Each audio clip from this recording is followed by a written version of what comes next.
चलिए आगे बढ़ते हैं। बुलेटिन की शुरुआत इस वक्त की बड़ी और अहम खबर के साथ करते हैं। हिजाब विवाद पर फैसला। कर्नाटक हाईकोर्ट ने सुनाया फैसला। हिजाब धर्म का अनिवार्य हिस्सा नहीं, हिजाब पर प्रतिबंध रहेगा बरकरार। कर्नाटक सरकार के आदेश पर रोक लगाने से कर्नाटक हाईकोर्ट का साफ इनकार।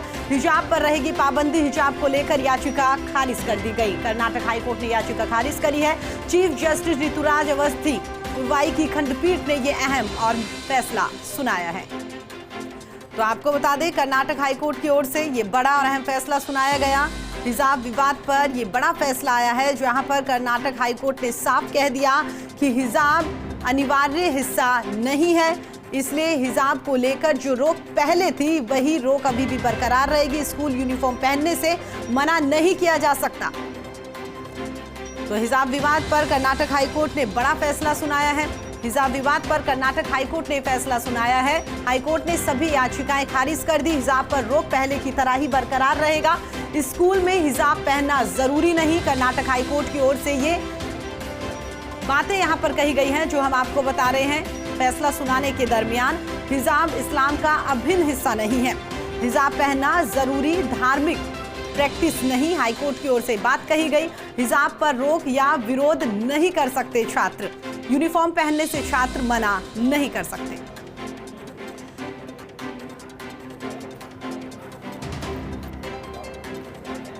तो हिजाब विवाद पर बड़ा और अहम फैसला यहां सुनाया गया। एक अधिकार दिया गया, उसके मुताबिक फैसला आएगा।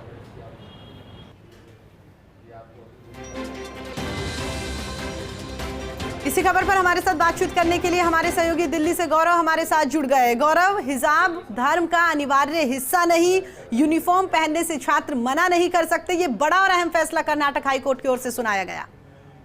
जी, मैं बताना चाहूंगा कि ये फैसला निश्चित रूप से प्रभावी है और उन सब लोगों के लिए एक संदेश भी है जो धर्म से शिक्षा को जोड़ना चाह रहे हैं। और ये बहुत समय से एक विचाराधीन मामला था जिस पर निर्णय हुआ। पहले 11 दिनों में जो सुनवाई हुई थी उनमें बहुत कुछ सुनने और देखने को देश को मिला, लेकिन शिक्षा को धर्म से जोड़ते हुए और एक तरीके से अपनी मांगे मनवाने का जो तरीका ये सामने रखा गया था, उस पर कर्नाटक हाईकोर्ट का एक साफ इनकार स्पष्ट करता है कि संविधान के अनुसार जो मामले होंगे उन पर ही विचार किया जाएगा, किसी विषय को धर्म से नहीं जोड़ा जाएगा। जी बिल्कुल। अब देखने वाली बात ये होगी कि जिन स्टूडेंट्स की ओर से ये याचिकाएं लगाई गई थी या जिन याचिकाकर्ताओं की ओर से याचिकाएं यहाँ पर लगाई गई थी, उनका क्या कुछ रिएक्शन यहाँ पर दिखाई देता है। हालांकि मैं आपसे जानना चाहूंगी कि कोई रिएक्शन अभी तक निकलकर सामने आया इसके बाद से? जी, फिलहाल तो कोई रिएक्शन आए नहीं है। जो कुछ जो महत्वपूर्ण याचिका थी वो जिसमें ये कहा गया था कि संविधान के अनुच्छेद 25(1) के तहत जो हमारा हिजाब है, ये कोई लिबास कोई हम पहनते हैं तो वो एक मौलिक अधिकार है। एक याचिका ये थी कि कोई यूनिवर्सिटी और जो शिक्षण संस्थाएं हैं वो धर्म के आधार पे कोई गाइडलाइन तैयार नहीं कर सकती, तो हम इन सब के खिलाफ हैं। और एक मामला यह भी था कि जो ड्रेस कोड जो लगाया गया है वह ड्रेस कोड हमें पसंद स्वीकार नहीं है, इसमें हम अपना हिजाब को भी जोड़ना चाहते हैं। तो ये सब चीजें थी। अब ये निर्णय आया है, निर्णय अभी अपलोड होगा और वो विधिवत सभी लोगों तक पहुंचेगा। उसमें क्या बातें रहती हैं और क्या बातें नहीं होती हैं, क्या उन पर बाद में चर्चा होने निश्चित है। और समाज में कुछ लोग जो नहीं चाहते कि शांति और सौहार्द बना रहे, वो इसका ध्रुवीकरण करने का निश्चित रूप से प्रयास करेंगे और अलग अलग तरीके की बातें रखेंगे। जी चलिए गौरव, आप हमारे साथ बने रहिएगा, दोबारा आपका रुख करेंगे। फिलहाल हमारे साथ बातचीत करने के लिए आपका बहुत बहुत धन्यवाद। आपको बता दें, फैसला आने के बाद में प्रतिक्रियाएं भी सामने आ रही है। एप्लीकेशन को डिसमिस किया है और हमारा मानना तो यही है कि हर धर्म के लोगों को जो उनकी धार्मिक चीज़ें हैं उसकी परमिशन उनको मिलनी चाहिए, क्योंकि उसमें हमारा संविधान भी इजाज़त देता है, हमारे फंडामेंटल राइट्स हैं और हमारा मज़हब का हुक्म है। लिहाजा हमारा मानना यही है कि कोर्ट्स को भी संविधान के अनुसार ही काम करना चाहिए और परमिशन मिलनी चाहिए। अब कोर्ट ने जजमेंट में क्या लिखा है, इसके लिए तो जो हमारे फाजिल वकील हैं वो जब तक उसके बारे में पूरी तरह से डिटेल में नहीं पढ़ेंगे तो कुछ ज़्यादा कहना मुश्किल है। लेकिन तो कर्नाटक हाईकोर्ट की ओर से बड़ा और अहम फैसला यहां पर सुनाया गया है। हिजाब विवाद पर यह बड़ा फैसला आपको ये भी बता दें। Consideration based on the arguments advanced by the state. First question was whether wearing of hijab forms part of Islamic faith, that is whether it was an essential religious practice. Court has held, accepting the contention of the state, that it is not part of ERP. Secondly, it has held that whether insisting on institutional discipline, that is asking them to wear the uniform, amounts to violating the right guaranteed under Article 19, which is freedom of speech and expression. That also has been negatived, holding institutional discipline prevails over individual choice. Thirdly, about the government order, the stand of the state, wherein its state had said that it would not interfere in these matters and it would leave it to the concerned institution, that was sought to be criticized by saying that it resulted in non-application of mind, it resulted in discrimination, etc. That has also been negatived.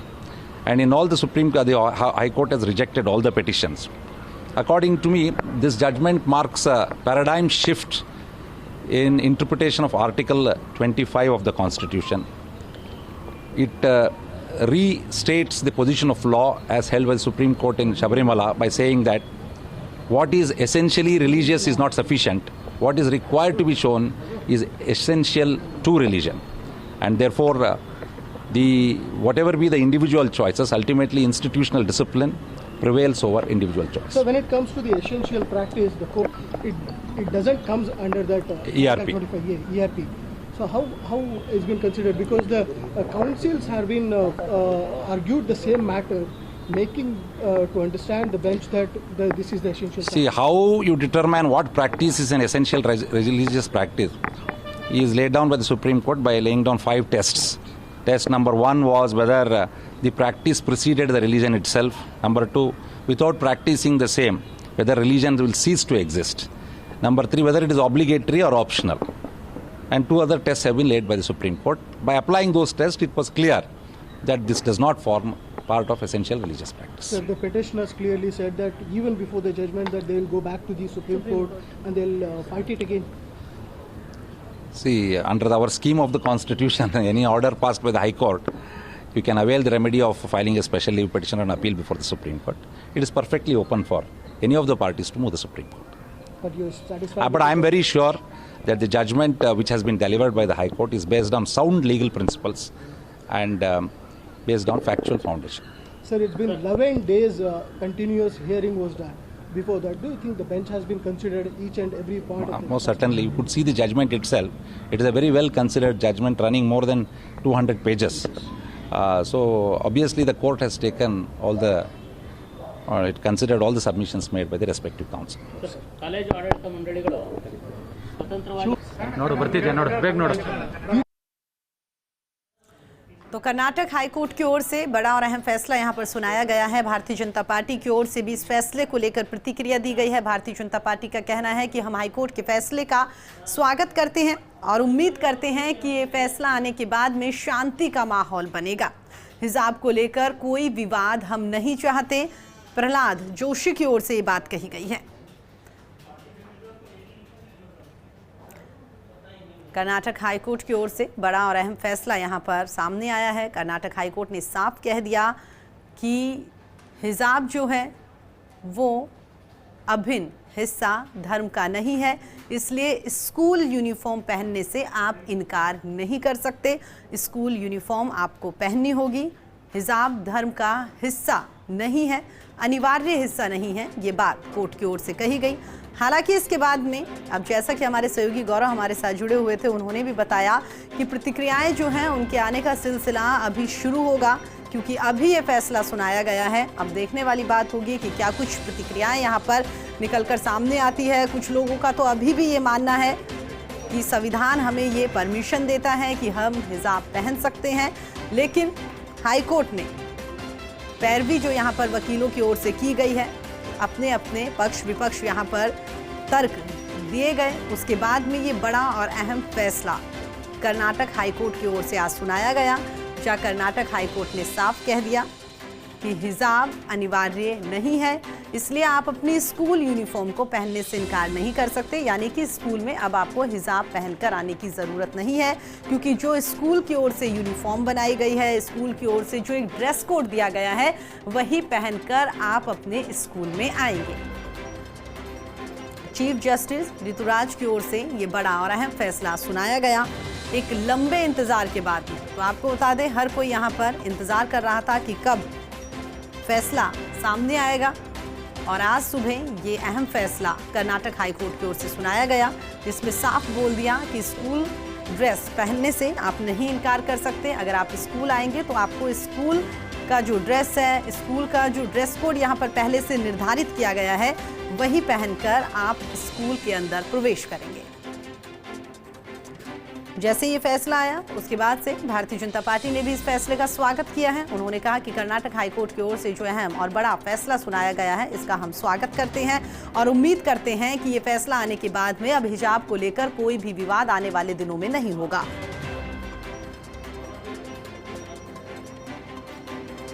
हिजाब पर high court के फैसले को supreme court में देंगे चुनौती। फैसले के खिलाफ सुप्रीम कोर्ट जाएंगे याचिकाकर्ता। तो देखिए, जिस बात का लगातार हम जिक्र कर रहे थे कि शायद जो फैसला कर्नाटक हाईकोर्ट की ओर से सुनाया गया है, इसके बाद में बहुत सारे यहाँ पर बयान सामने आएंगे, प्रतिक्रियाएं सामने आएंगी, और उसी को लेकर पहली प्रतिक्रिया सामने आ गई है। जो याचिकाकर्ता थे, जिन्होंने कर्नाटक हाईकोर्ट में हिजाब के समर्थन में या इस पूरे मसले को लेकर याचिका लगाई थी, उनका ये कहना है कि कर्नाटक हाईकोर्ट की ओर से जो फैसला सुनाया गया है, इस फैसले से वो संतुष्ट नहीं है और इस फैसले को लेकर अब सुप्रीम कोर्ट में जाएंगे।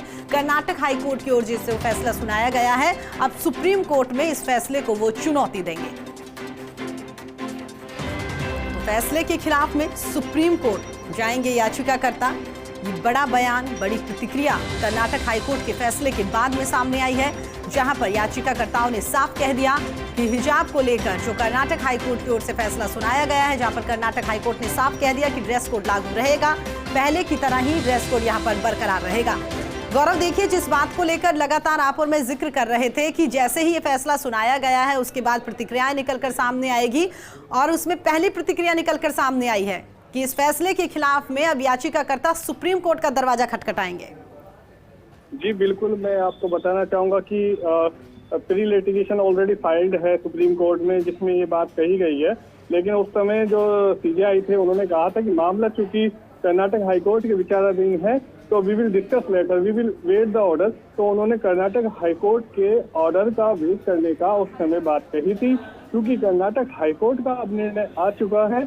और अब जो है सीजेआई की अगुवाई वाली बेंच, जो पहले फाइल जो रिट थी और अब जो दायर की जाएगी इस निर्णय के खिलाफ, उन पर सामूहिक रूप से सुनवाई कर सकती है। जी बिल्कुल गौरव, देखिए, बिल्कुल आप सही कह रहे हैं। सुप्रीम कोर्ट से भी लगातार पहले कहा जा रहा था, तो उन्होंने ये कहा कि पहले ये मामला जो है वो कर्नाटक हाईकोर्ट में गया हुआ है, तो कर्नाटक हाईकोर्ट जब कोई सही फैसला यहाँ पर देगा, उसके बाद इस मामले को लेकर हम सुनवाई कर सकते हैं। तो अब यहाँ पर फैसला कर्नाटक हाईकोर्ट ने सुना दिया। याचिकाकर्ताओं की ओर से सुप्रीम कोर्ट का दरवाजा खटखटाया जा रहा है, वहां पर इस फैसले को चुनौती देंगे।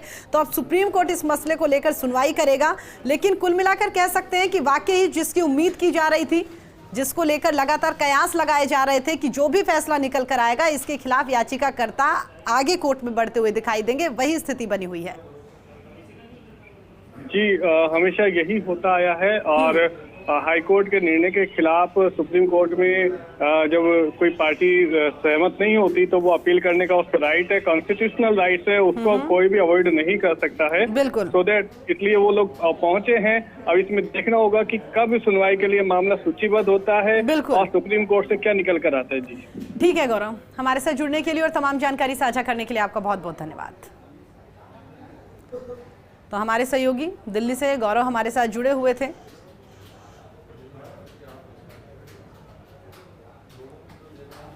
हाईकोर्ट ने जो फैसला किया है, जाहिर है कि आइन और कॉन्स्टिट्यूशन का हिंदुस्तान का हर शहरी, चाहे वो किसी भी मज़हब का हो, उसका सम्मान करता है। और उसने अपने फ़ैसले में जाहिर है कि कानूनी जो दफ़ात हैं उस पर गौर करने के बाद ये फ़ैसला किया है। लेकिन अगर आप मज़हब इस्लाम में गौर करें, तो एक अदना सा भी तालिब इल्म जिसको इस्लाम के बारे में मैं कर्नाटक हाई कोर्ट के जज साहब का और न्यायालय का और अपने देश की सुप्रीम कोर्ट का और उनके जजेस हजरात का मैं सम्मान करती हूँ और संविधान का भी सम्मान करती हूँ। जो हमारी अदालतें फैसला करें उसको हम सब लोग स्वागत भी करें और उसको मान लें। रहा ये कि हमारे देश के संविधान में सभी धर्म व समुदाय या आम नागरिक को इजाज़त है राइट टू चॉइस आर्टिकल 21 की। अब अगर शिक्षण संस्थान अपने नियम बना रहे हैं, अगर स्कूल में यूनिफॉर्म है तो हमें स्कूल का यूनिफॉर्म फॉलो करना चाहिए, क्योंकि हमारे लिए सबसे पहले एजुकेशन है, हमारे लिए सबसे पहले शिक्षा है। और इस्लाम में हिजाब पर कोई इतना बड़ी सख्ती और कानून नहीं किया है। उन्हीं ने कहा है एक आप सब और शालीन तरीके से सर को ढाक लीजिए। अब चाहे वो दुपट्टे से झाँकें, चाहे वो घूंघट से ढाकें या हम अपने हिजाब से या स्कार्फ से ढाकें। अगर हमारे स्कूल के यूनिफॉर्म में अगर इस तरह की ड्रेस है और किसी चीज़ को मना किया गया है तो हम सब भी शालीन ड्रेस पहन करके स्कूल के यूनिफॉर्म को फॉलो करें, स्कूल के रूल को फॉलो करें। और सुप्रीम कोर्ट में अगर ये आदेश हो गया है तो हम स्वागत करते हैं। हाँ, यूनिवर्सिटी या कॉलेज में लोग अपनी मनपसंद की ड्रेस पहनते हैं, कोई जीन्स पहन रहा है, कोई साड़ी पहन रहा है, कोई शलवार सूट पहन रहा है, तो स्कूल को छोड़ करके कॉलेज यूनिवर्सिटी में ये सब चलता है। और हमारे आर्टिकल में, संविधान में राइट टू चॉइस आर्टिकल 21 का हमारा आदेश भी है और कि राइट टू चॉइस का, तो ये हमारे ऊपर है। और हमारे देश में हमारे भारत की बेटे और बेटियों को सबसे पहले शिक्षा पे ध्यान देना चाहिए, इल्म पे ध्यान देना चाहिए। हमारा शिक्षा, हमारा इल्म हमको सही और गलत, न्याय और अन्याय का फ़र्क सिखाता है। हम जब शिक्षित हो जाएं तभी हमको एहसास होगा कि कहाँ गलत है, कहाँ सही है। इस्लाम में हिजाब या पर्दे को इतनी सख्ती से लागू करने के लिए नहीं कहा है, इल्म को हासिल करने के लिए वो सख्ती से कहा है कि सब लोगों पर फ़र्ज़ है, इबादत है और ये ईमान का हिस्सा है कि आप लोग शिक्षित हों, तो हमें पहले इल्म हासिल कर लें। इसी मसले पर बातचीत करने के लिए धर्मगुरु सैयद अजहर अली जी हमारे साथ जुड़ गए हैं। सर, मेरा पहला सवाल आपसे यही कि जो ये फैसला आया है इसे आप कैसे देखते हैं? देखिए, फैसले का तो हमेशा से मुस्लिम समाज ने आदर किया है, हर फैसले का, और ये रूल भी है। भारतीय संविधान ऑलरेडी हमें ये देता है कि कोई भी धर्म का कोई भी व्यक्ति अपने धर्म आचरण का पालन कर सकता है। स्कूल के अंदर जहाँ तक बात है वहाँ पर यूनिफॉर्म को फॉलो करना चाहिए, बच्चे यूनिफॉर्म फॉलो करते हैं जी। और हिजाब के माने कालांतर से लेके अब तक बदलते रहे हैं। किसी जमाने में हिजाब पूरे शरीर को ढकने को कहते थे, फिर धीरे धीरे चेहरा छुपाने को कहने लगे, अभी बाल ढकने को कहते हैं। जो उसकी नई परिभाषा जो आई है सामने, वो बाल ढकने को लेकर है। इस्लाम ने अपने बदन के लिबास को ढकने के लिए खूबसूरत लिबास इस्तेमाल करने के लिए कहा है, और ऐसा लिबास जो आकर्षित करने वाला न हो। और इसको मुस्लिम समाज की बच्चियां बहुत अच्छे से जानती हैं। और अभी कोरोना काल में तो सभी लोग, एक तरीके से कहा जाए तो मुंह छुपा कर तो सभी लोग रहते ही हैं, लेकिन चूंकि अपन तो एक पर्टिकुलर हिजाब पर बात कर रहे हैं, तो मैं ये समझता हूँ कि कॉलेज के अंदर तो हर चीज, कोई भी व्यक्ति कोई भी आचरण और कोई भी वस्त्र पहन के जा आ सकता है, वहाँ प्रतिबंध नहीं होते हैं। और जहाँ तक स्कूल की बात है तो स्कूल का मैनेजमेंट भी कानून से ऊपर नहीं है। जो वो कानून की हननता नहीं करेगा, जो अधिकार मुस्लिम समाज या प्रत्येक समाज को भारतीय संविधान देता है, उसका हनन कॉलेज या स्कूल नहीं कर सकता है। कर्नाटक हाईकोर्ट की ओर से जो ये कहा गया है कि हिजाब धर्म का अनिवार्य हिस्सा नहीं है, इसे कैसे देखते हैं आप? नहीं, वो उसमें जो एक्सपर्ट बैठे हैं उन्होंने उसको हिजाब के लफ्ज पर बहस किए, और जबकि पर्दा और जो शरीर को छुपाना है वो प्रत्येक धर्म में प्रत्येक धर्म में अपने अंगों को छुपाना और आकर्षित वस्त्र धारण करना, ये रोका गया इसको। और ये मुझे याद आ रही है एक चौपाई, जब श्री राम जी ने लंका फतेह कर ली और लंका फतेह करने के बाद भ्राता लक्ष्मण से कहा कि जाओ वाटिका में, अशोक वाटिका में, और सीता भाभी को ले आओ, तो वो 2 कदम चले और चलकर रुक गए। लक्ष्मण जी ने कहा कि मैं माता को पहचानूंगा कैसे, मैंने तो कभी उनको देखा ही नहीं। रामायण के अंदर ये आता है कि लक्ष्मण जो साय की तरह अपने बहन भैया भाभी के साथ लगा रहा, उसने कभी सीता जी को नहीं देखा। सीता जी ने कैसा पर्दा किया होगा मैम? ये तो हमारे आचरण और हमारी संस्कृति का हिस्सा है।